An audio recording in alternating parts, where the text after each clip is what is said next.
All right, we're back on Titans Talk. Got my take in the first segment about yesterday's frustrating 34-26 loss to the Indianapolis Colts. Indy running their streak of dominance against the Titans to 10 games now. I want to get your thoughts now. Were you in the crowd yesterday believing, as I did, that yesterday was the day that the Titans would finally get over the hump against Indianapolis? What do you think now, after what you saw yesterday, particularly down the stretch in the fourth quarter? 737-7767 is the number. And we begin tonight on the phones with Gordon. Gordon, good evening. You're first up here on Titans Talk. Hey, Steve. I think you articulated my frustration perfectly. Yeah, I am going to watch on Thursday. But I tell you what, if we can't beat a 2-4 Jags team, I don't know how many Sundays I'm going to devote to watching them. Because we keep hearing that this is a much better looking team, but they're still not winning games. And that leads me to a question that I don't even know if you can answer it. But, you know, there's always been teams like the Patriots and the Packers and to some extent the Giants who year after year they make the playoffs. They go to the Super Bowl. They win the Super Bowl. Maybe they have a down year or two, but then they come back. And then there's teams like the Titans, the Browns, and the Jags who year after year can't get it done. Why? What is it that makes some teams winners despite all adversity and some teams losers no matter who they draft and who they get in free agency? So I have that question. And the other one is, they were talking about how we were telegraphing our run games because whenever Mariota's under center, we're going to run or it's going to be play action. Whenever he's in the shotgun, we know it's a pass. And if we know it, then the other teams know it. So that's my other question. Yeah, I think that's a decent point. I thought yesterday they perhaps telegraphed that more than what we've seen in the past. For the most part, the Titans have been pretty good about running and passing out of both of those formations. So it was interesting yesterday because those numbers did skew a bit in both directions there. But for the most part, during the course of the season, I think they've done a decent job of masking that. Certainly something to watch moving forward because you don't want to tip plays like that in any way, shape, or form. But to answer the bigger question, I've said this for a while on this program, not necessarily during this season, but to trace the Titans' problems, you have to go back to draft classes. And when you look at the teams you talked about being the consistent winners, what are the common elements? You've had consistent coaches, you've had consistent quarterbacks, and teams that allow themselves to build through the draft. Yeah, sure, they had a free agency piece here or there, but they're building through the draft for their depth and for certain positions on their roster. You know, you look at the Patriots. Bill Belichick's been there forever. Tom Brady has been his quarterback forever. A lot of the stars there are homegrown guys, and when they get too big, other than Brady, they oftentimes let them walk because they feel that they do a good enough job evaluating talent in the draft and free agency that they can replace those guys. There are other examples of that. The Broncos, I think, have done a really good job of that in recent years. I think that you see, Carolina did a really good job with a new general manager of bringing talent together to go around Cam Newton. I think that's what you have is, one, you have good coaches, you have good quarterbacks, and then you find homegrown talent to put around them. The Packers is another great example around Aaron Rodgers. That's something that's been missing here in Tennessee. Now, I don't know if we know yet whether Mike Mularkey is the answer at head coach. But what you do have is I think you have a pretty good GM now in John Robinson who knows exactly what he's looking for, and in year one anyway did a pretty good job in the draft of getting out and doing it.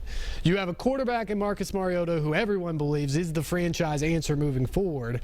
And so now you just have to put enough pieces around him. And remember, this is a team that the last 2 years won a combined total of 5 games. There was a real lack of talent on the roster. The fact that they're sitting here at 3-4 now with a chance to be 4-4 at the midway point of the season, I think is certainly a sign of progress. I mean, that's more wins than what we've seen the last 2 years, basically, in one half of the year. But at the same time, there's still a long, long ways to go, and I think we saw that once again yesterday, where they just can't afford to overcome mistakes. If the Titans are going to win right now, they've got to be almost perfect. Or they've got to be playing somebody like the Browns, who's just really dreadful and at the bottom of the league. Colts are a little bit better. They're an average NFL team, and yesterday the Titans weren't perfect, and because of that, they lost. And that's the problem for this team moving forward is there's a bunch of winnable games left on the schedule, but they're going to have to be darn good in just about every one of them, including Thursday night against Jacksonville, or they could walk out of that stadium with a loss. Let's go to James. James, good evening. You're next up here. How's it going, Steve? Going well. Hey, I watched the game yesterday. I watch every type of game since they moved here. I don't think I've maybe missed 2 of them. But, we're just going to have to give Marcus a little bit of time. Everybody's wanting him to develop into this pocket passing quarterback, and they want him to be the great Joe Montana. Not everybody just picks up everything as quick as others. This is going to take him a little time. But the kid's got a heart. He wants to play. He wants to be good. And as long as he keeps pressing and pushing, and just like he said in his interview today, he said, we got to flush it, and we got to move on. And that's what you got to do. You just got to flush things and move on. I think the Titans are starting to get better. It's just they lack explosive ability players is what they lack, and they don't have that on this team. They don't have explosive wide receivers. They have average, receivers that can get open some weeks they can't get open. But I think I'm with you. I think we got a great quarterback. I think it's just going to take him a little time to develop. He's overthrowing and stuff like that. But I'll let you go, Steve, and I'll let you out there. All right, James, we appreciate the call. I think that's a good point. The lack of a real go-to wide receiver or guys who can consistently separate and find space puts a lot of pressure on Mariota. The frustrating thing yesterday is there were some times when those guys had space and he missed them, and he obviously wants those throws back. But for the most part, Marcus Mariota has been a pretty accurate quarterback in the NFL. The things that he's struggled with is to sort of throw guys open, throw guys deep down the field consistently, and I think a lot of that falls on the receivers. You're asking him to be perfect in a lot of throws because they can't do their job as well as they need to. That's something that they're going to have to address in the draft, and that's not going to be able to come until next spring. So for right now, you're going to ask him to do an awful lot, and you're going to ask him to try to avoid to make the critical mistake, which unfortunately he did yesterday. He made the critical mistake on the final drive because even after the Colts scored and they go up with 1:55 to go, the Titans have the opportunity there to drive the field and win the game until he fumbles and they run it in for a touchdown. Then the game is over at that point. He's got to avoid the critical mistake, and he knows that. And Mike Mularkey said today, look, Marcus doesn't want to let anybody down, whether that's his teammates, whether that's the coaching staff, organization, city, fans. He doesn't want to let people down. He's going to work hard, and he's going to try to avoid those things for sure.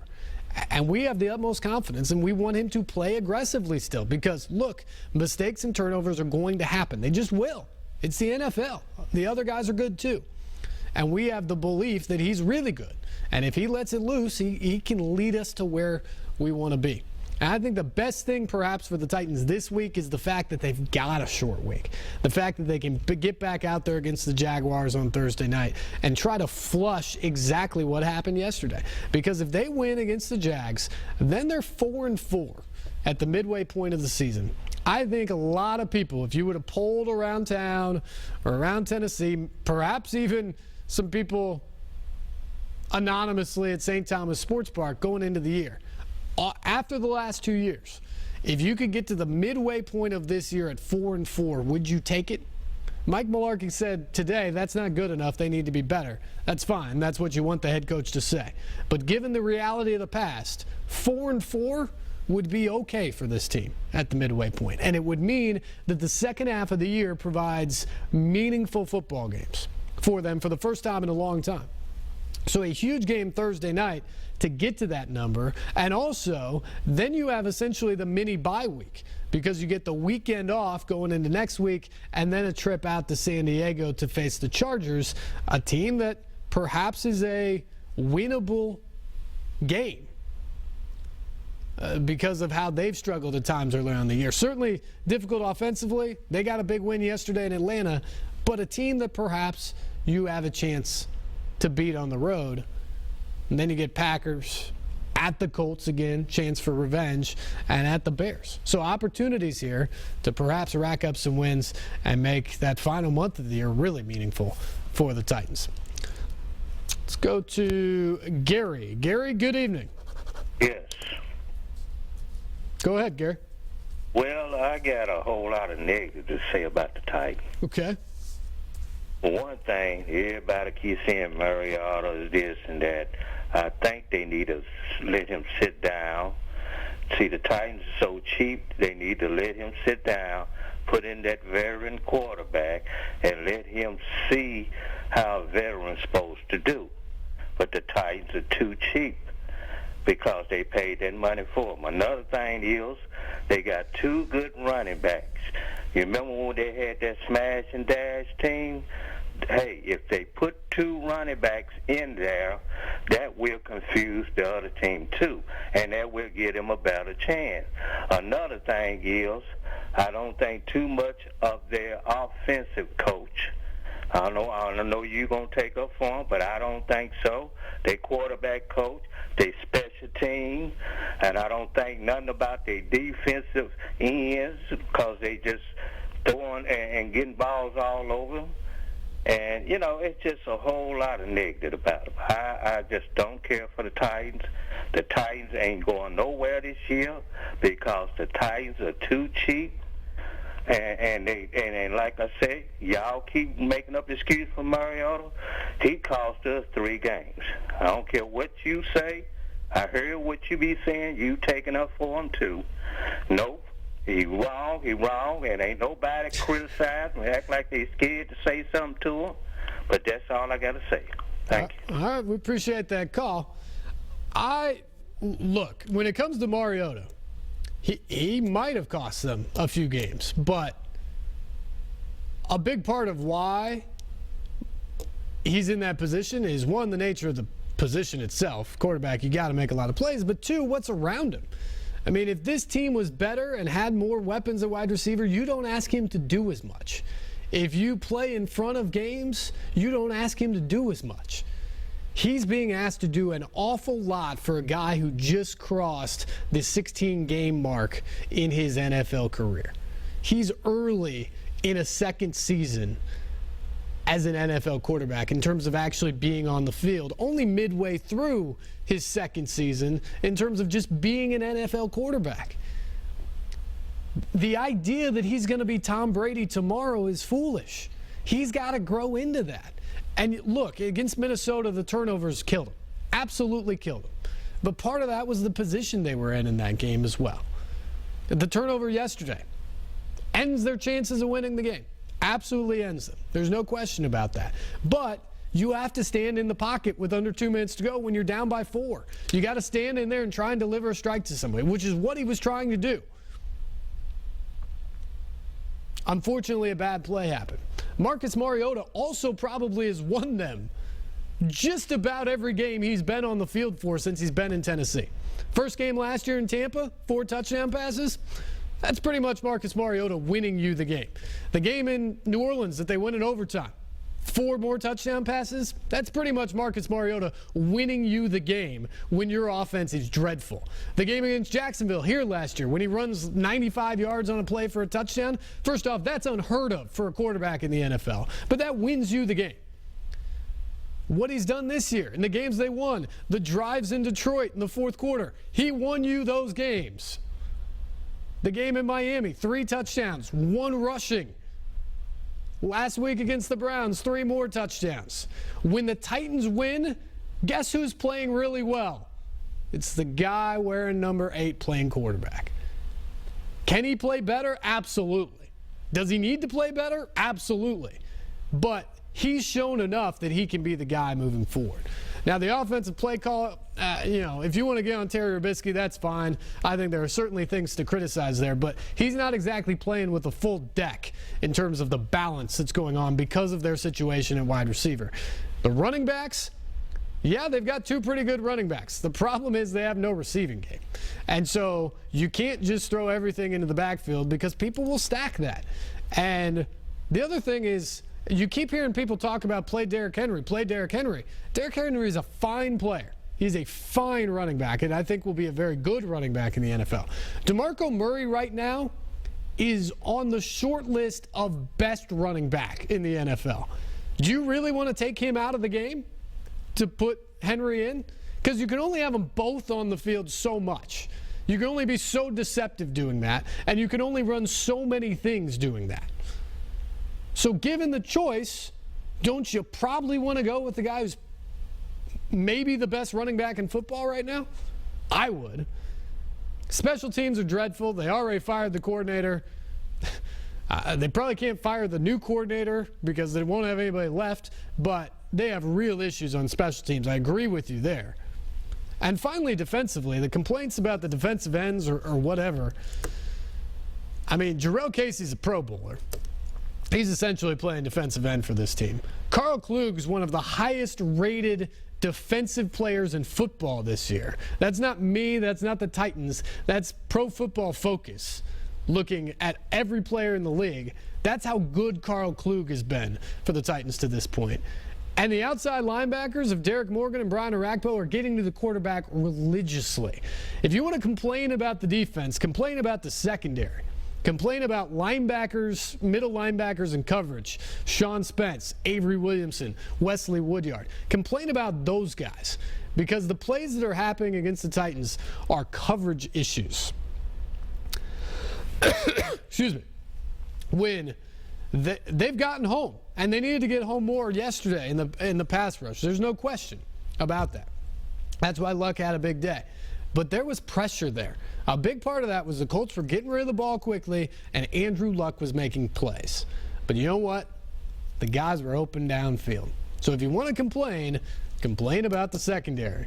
Don't complain about the pass rush or the outside linebackers or the defensive ends, because the outside linebackers and the defensive ends for the Titans are playing as well as any outside linebackers and defensive ends in football right now. That is not the issue. Let's go to Mike. Mike, good evening. Hey, I got two questions actually right quick. Do you ever think we can ever win at home again, since we have two Heisman Trophy winners, that are playing for the Titans, and I just don't see why we can't win with them. Well, they just won 2 weeks ago, so there's a win, and they were in the game yesterday. They were in the games against the Vikings and the Raiders. Yes, I mean, if they get better, they're going to win games at home. They're 3-20 in the last 23 games. That's a problem. Obviously, I think we all will admit that. If they get better, they're going to win some of these games. They've put themselves in the position now. Now they got to make the plays to do it. Thursday night's a golden opportunity against Jacksonville.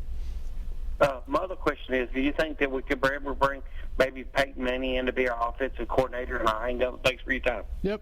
The short answer is no, because I don't see that Peyton has shown the interest to want to do that right now.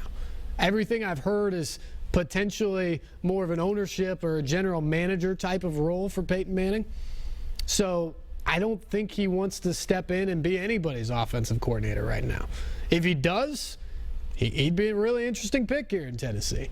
But I think if Peyton wants to get back into football, and by the way, I hear retirement's really nice when you're late 30s, going on 40. Have your health, made a lot of money in the NFL. Maybe he doesn't want to do anything immediately and just enjoy it. That's cool too. But I think Peyton, if he does something, he's going to do it in the front office, most likely. All right, we are way behind.